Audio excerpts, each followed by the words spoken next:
Adobe Illustrator. This is Classroom in a Book, Lesson 5.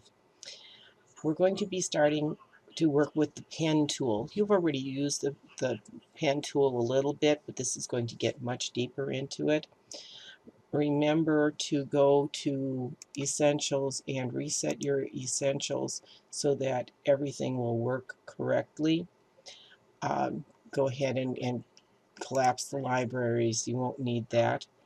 Make sure that when you open up the folder and start in on the Lesson 5 file, that is going to be the practice file. You really want to make sure that you have um, your stroke set to a single point black line, and that you have no fill for anything that you draw. If you put a fill in, it's going to be very confusing because the fills will cover parts of your drawings, and that's going to be a very, very confusing thing to work around. So what you're going to do is work with the practice file. So let me go File, Open, and I'm going to navigate to my Lesson 5 folder, L5 Practice, and I'm going to just open that. Remember again that all of these things are available for you to get into and use, and there's a lot of great tutorials in there.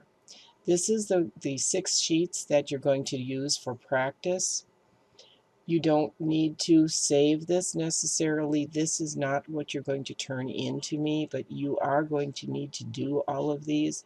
You do need to practice this, because if you jump straight into the rest of the lesson, you're going to find yourself extremely frustrated. This is going to walk you through how everything works. So do go ahead and do a save as practice so that you have this. You can do this file over and over and over again, and it's only going to help you get better. But we're going to go, you're not going to turn this into me, but you do need to use it.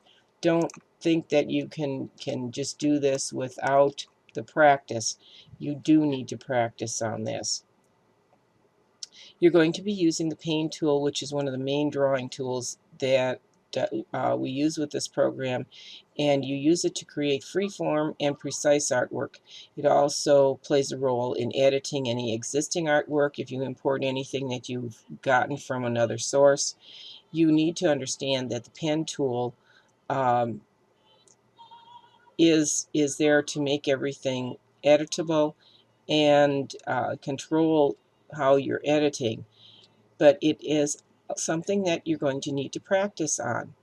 Some of you, if you're seriously involved in drawing, you may have a pen or a stylus that you're using. Sometimes that's a very easy thing to be working with. If you don't have a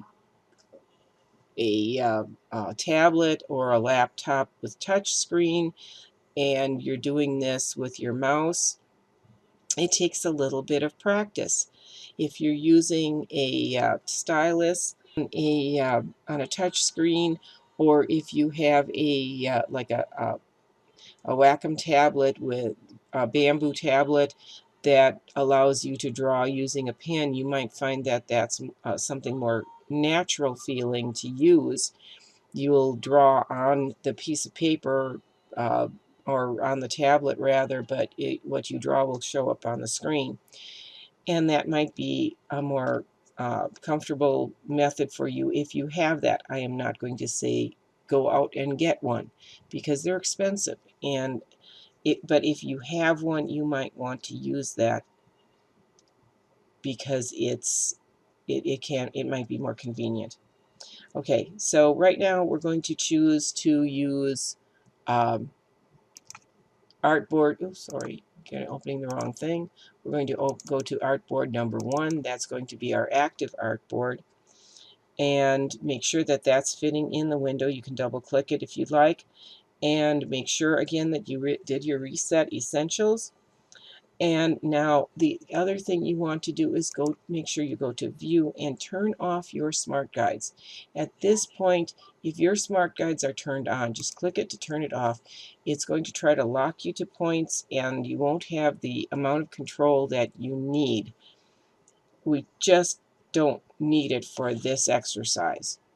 So again, you're going up here. We have a stroke of black, 1 point, but no fill. Make sure you have nothing for the fill because you don't want to draw anything with that. You're going to pick up your pen tool. Remember, if you hold it down, if you want to tear off the pen tool, you can, but we are going to be starting off working simply with the pen. When you start drawing with the pen, it's best to have no fill, since it can cover the path you're trying to create. You can add a fill later if you need one. Okay, you're going to draw a path in the work area of the artboard, and it looks like a zigzag path. So just take your pen and position the pointer in the artboard, and notice that the asterisk next to the pen tool, it's a regular asterisk, and so that means you're starting a path. So in the work area, click on the start square, and that's your first first anchor point. Now, you don't need to click and drag. It's just simply click, and wherever you drag, you're not holding the mouse button down. You are just moving your mouse around, and all you need to do is click to set your next anchor point. Okay? It's pretty easy. This is a pen preview. It's called a rubber band.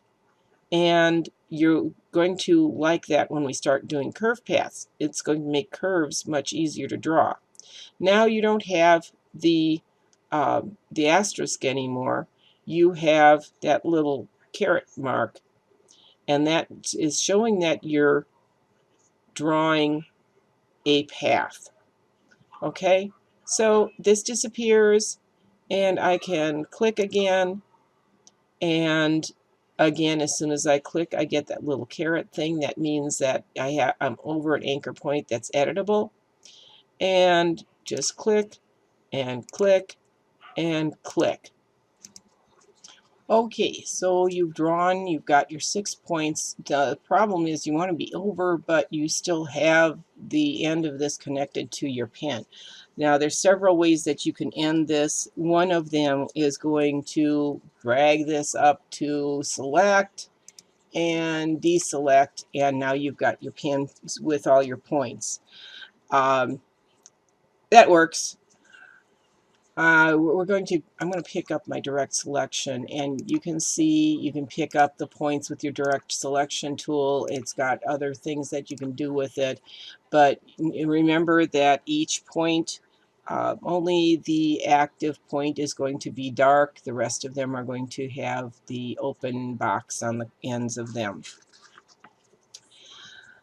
Now, let's see. We have our corner points on here that you can work with. We can add other types of points and make smooth points, but right now we're just doing clicking, and so we're getting the sharp corner points. Back in the second lesson in techniques for selecting artwork, we were introduced to selecting content with the selection tool and the direct select tool. So now we're going to we're going to work with that a little bit more. As soon as I pick up my selection tool, because I was already on that item, the whole thing is selected. Again, if I click off, no matter where I click with the selection tool, as long as I click on the line, I am going to pick up the whole piece. It selects the whole thing. It selects all of the anchor points. If I pick up anywhere and drag from any of those points, let me pick that up. I'm going to move the whole thing. It's all one object. There isn't anything that's going to do anything else. It's just that whole piece all by itself. You can either click on an empty point. empty space on the artboard, or off the artboard onto the canvas on the side, and that's going to deselect, or you can just go up to select and deselect. So if we pick up with the direct selection tool, and anytime the pointer picks up and gets that little square next to it, that means you can click on the path and it's going to show you all of the anchor points.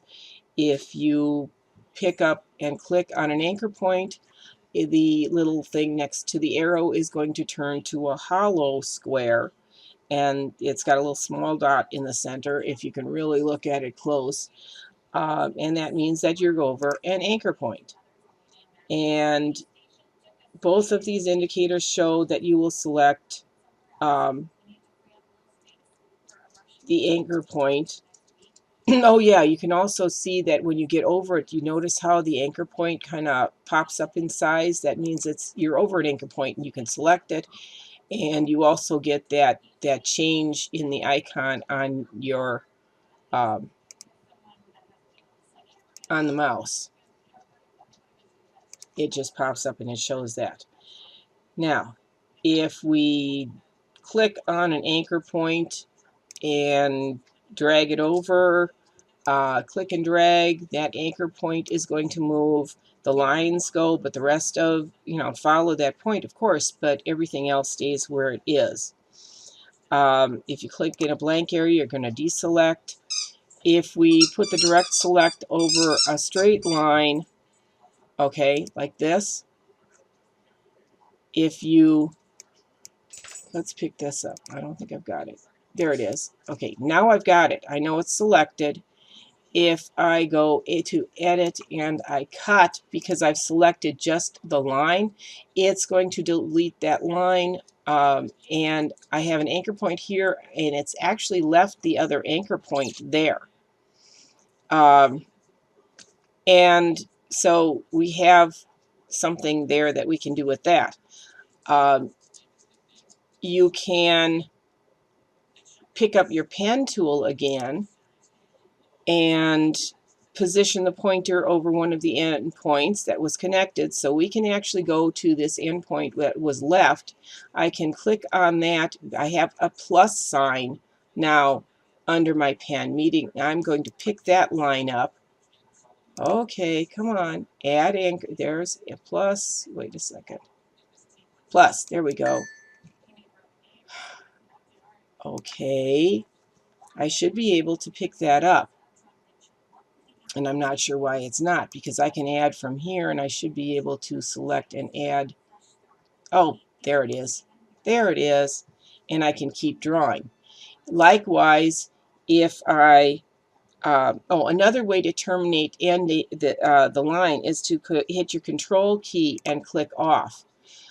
And that, if you click to the side, holding down your control key, you temporarily get either the direct select or the selection tool, and that allows you to click off to the side. So again, if I go to my direct select and I click on a line segment, edit, cut, and then go back to my pen tool, I will get that line with the slash, or the icon that has the slash, meaning I can connect those pieces. That's telling me I'm over another line segment, anchor point, and I can then click and connect this. If I pick up my selection tool, this is all one big grouping now, okay?